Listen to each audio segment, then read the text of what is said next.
Hello po mga bossing. Ito po, i-share ko lang po mga bossing ko dahil kagabi na naginip po ako. Tapos hindi na ako natulog. Kaya natatakot yung anak ko kasi yung anak kong bunso kasi ang laki na daw po ng eye bags ko. Daw makakatulog mga bossing. Mangyari, ang panaginip ko na naginip po ako. Ang panaginip ko, naka-side view daw akong ganyan. Pero wala akong suot na salamin. Naka-side view daw ako. Tapos nakahiga ako. Tapos nakatayo ako. Sabi ko, wala, ako to ah. Sabi ko daw ganon. Pero, hindi naman siya maputla. Hindi siya ano kasi na naginip ako yung pangalawang araw na nawala yun na yung anak ko na si Jovelyn. Na naginip ako na yun nga po yung damit na yan. Yan po yung suot niya pero patay na po siya. Yung maputla na yung bibig niya na ginaganon ko. Sabi sa akin ng doktor, itikom ko daw po kasi baka manigas na nakanganga. Yun yung panaginip ko na nakanganga po siya. Na maputla na po siya. Sa panaginip ko naman kagabi, nakahiga lang po ako. Na nakatayo ako. Naka-side view daw akong ganyan. Sabi ko, ako yun na. Sabi ko daw ganun. Tapos biglang mulat ang mata ko. Tapos, ayun, hindi na ako natulog. Kaya, yan, yung eye bags ko, pack na pack. Nung isang araw, pack na pack din yan. Sabi sa akin ng anak kong bunso, Mami, nung pinapaliguan ko siya kasi pinapaliguan ko pa po siya. Yung anak kong bunso, ganoon din ako kay Jovelyn. Hanggang sa dumating na yung punto na siya na lang yung nagsabi sa akin na, Mami, kaya na daw maligo. Tapos naglalak na siya ng pinto. Yun. Kahit yung may mga buhok-buhok na sila sa kilikili, tsaka alam nyo na, yun, at ganun din yung bunso ko. Ako pa rin nagpapaligo, mga bossing. Hanggat hindi sila nagsabi na hindi nila kaya or hindi sila nagsabi na sila na ako pa rin nagpapaligo. Parang yung pagdede po nila. Yung nagdede sila na pasok pa sa school, nagdede pa rin. Hanggang sa sila nahiya na sila na nagsabi na hindi na sila magbabaon ng dede. Ayan. Yun po, ganoon tayong kaalaga sa kanila mga bossing. Ngayon, ayun po, yung medyo kinabahan lang ako. Tapos, yun nga po, sa ano pa ang balik ko, parang MWF, siguro Wednesday. Wednesday po yung, or Friday po ako makakabalik sa doktor sa isang linggo. Ayan, kasi nga po, kukunin ko muna yung result para isang check-up na lang. Kasi, pinakuha ko ng to the echo. Kasi doon sa ECG, may lumabas na sa left ko daw na heart ay lumalaki. Kaya sabi niya sa akin, may komplikasyon na po kayo sa puso. Ganda po talaga yon. May mga komplikasyon daw po yan. Sabi ng nanay ko, walang natsuchugi sa diabetes. Ang natsuchugi sa mga komplikasyon. Na isa po yan sa ikinawala ng aking anak na panganay sa cardiac arrest at saka yun nga po sa kidney. Kaya, sinasabi ko na lang sa kanya. Dati, wini-wish ko kay Jovelyn na, sinasabi ko sa kanya, ba't niya kami iniwan, ganyan.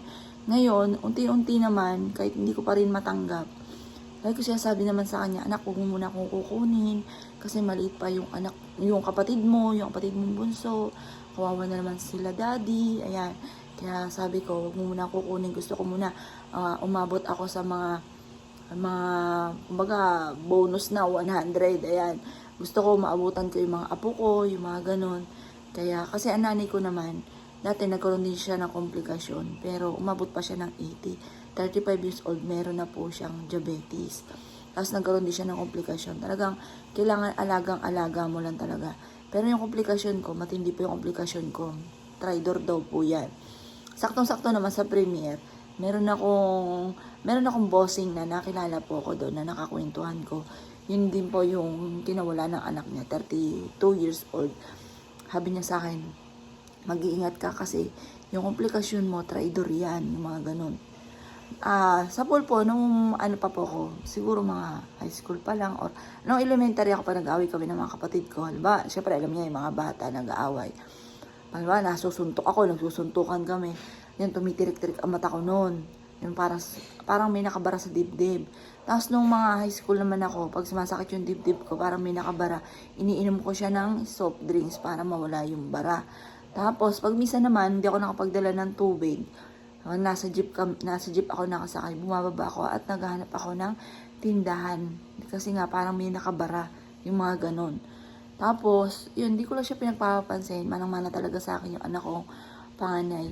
Di ko lang siya pinagpapansin. Tapos, yung ngayon. Kaya parang takot din ako na magpa-check up kasi ayoko malalaman. Kasi parang pag nalaman ko, lalo akong kakabahan, lalong parang lalo kong iisipin. Parang lalong lalalay. Parang gano'n, nasa isipan ko na manang-mana sa akin si Joelyn. Ganun-ganun din po siya.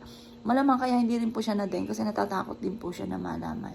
Yan, i-share ko lang po sa inyo po mga bossing na yun nga po na kinabahan ako doon sa panaginip ko. Para ba yung para bang yung kaluluwa, yung bang humiwalay na mga bossing, na nakahiga ako, pero hindi pa tsugi ha. Kasi iba pa yung hindi naman ako maputla. Kung ikukumpara doon sa panaginip ko, sa aking anak na patay na noong napanaginipan ko. Tapos ito naman napanaginipan ko nung 1 linggo, ang panaginip ko naman, yung pa rin yung damit niya, pero maganda na siya. Yung pinost ko nga po na mahabang buhok, maganda naka-makeup. Yun na yung panaginip ko sa kanya. Tapos, marami siyang mga kaibigan na nagsasabi na napanaginipan nila si Joey. Ang tawag nila ay Jo, na parang may dalang traveling bag, mag-a-abroad na, o kaya nagpapaalam na aalis na. Kasi nga po ang sabi, pag daw naka 40 days, ay aakit na daw po sa langit. Ayan. Kaya, yun pa, may sa mga malalapit po dito sa amin, gusto niyo pumasyal, December 6 po, ika 40 days, pero sa umaga wala po kami kasi, yun nga po, ay meron kaming pamisa para kay Joelyn. Yan, yung saktong-sakto naman si Father na siya po yung misa sa kanya noong siya po ay nasa, hindi nalala nga po namin sa alam niyo na po yun. Siya po yung nagmisa po kay Joelyn. Sakto, siya rin po yung magmimisa kay Joelyn sa December 6 sa umaga. Yan, tapos alas 3 may choir po dito. Kaya hindi ko pa to nililinis, hindi ko pa siya inaayos kasi dyan uupo yung mga choir. Tapos pagka naayos na, lilinisin ko na lang, isud ko ulit yung lamesa para maluwag doon sa may banda roon. Yan. Kapag natapos na yung 40 days. Tapos yan, hindi pa ako tapos na pag-general cleaning. Nagtampo po ako dyan. Pinagpag ko yung doormat. Ayan. Ngayon po, ayun po, ipag-pray nyo rin po ako mga bossing. Tapos pag-pray ko rin po kayo. Dahil lagi naman kayo kasama sa akin mga dasal. Na lahat ng mga bossing ay maging matagumpay. Malampasan ko naman ang mga pagsubok. Alam ko po ito, malalampasan po ito. Yun nga po yung akin nga po nanay nagkaroon din ng komplikasyon dati. Pero ngayon, umabot pa nga po siya ng 80 years old. Kaya parang sobrang happy ko at tutularan ko po siya. Nanaginip naman po siya, ang panaginip daw niya ay magkasukob daw kami sa kumot. Eh, di ba po pag gano'n yung magkasukob sa kumot, parang parehas na kami, parang mas magiging close kami, yung gano'n. Yun. Kaya parang yun din po ang nasa isipan ko na magiging huwaran ko yung nanay ko kasi nga po matagal na siyang may diabetes, 35 years old. Buti nga po ako nasa 42, saka ko lang na-detect, pero hindi ko alam kung ilang taon na rin ako na nagkaroon ako ng diabetes. Kasi matagal ko na rin po naramdaman, nahihilo po ako, parang nasusuka, yung ganon.